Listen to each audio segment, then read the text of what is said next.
We got some major news breaking at the moment, Corey. We've got our Rachel Emmanuel has confirmed that Michelle Rempel Garner will not run for the UCP leadership.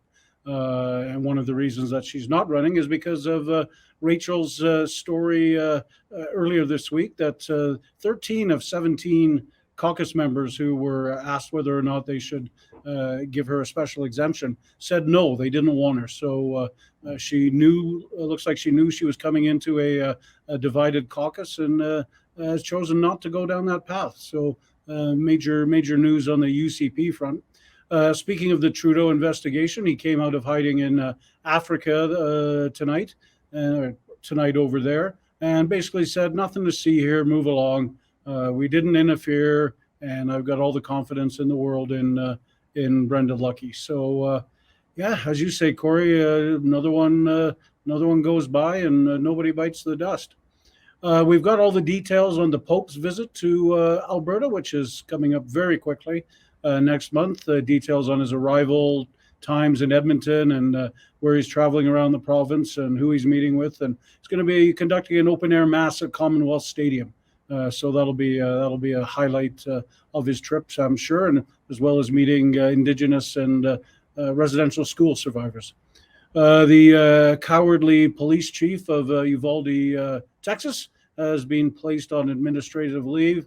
This is after he ordered his officers not to go in and try and get the school shooter there. Instead, they waited outside for 70 minutes while the shooter slaughtered 22 children and teachers.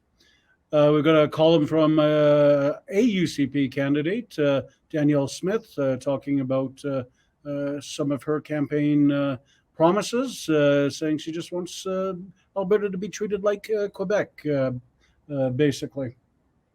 What else have we got, Corey? Apparently there's going to be major thunderstorms and possible tornadoes this evening, early afternoon and evening in Saskatchewan and Manitoba. So our Chris Alcorn out there has done a story on that, and everybody be careful out there. And coming up, we've got a couple of good stories. The swearing in of our Governor General, who you've been talking about, Corey, for racking up that massive catering bill on a flight to Dubai. Turns out her investiture cost taxpayers $170,000. That's a lot of little appetizers and finger food, Corey, and Canadian Taxpayers Federation is not happy about it.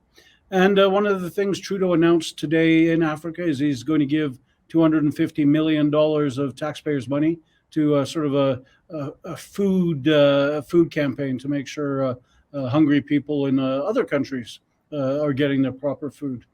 So that's what we've got at the moment, Corey, and lots more to come this afternoon.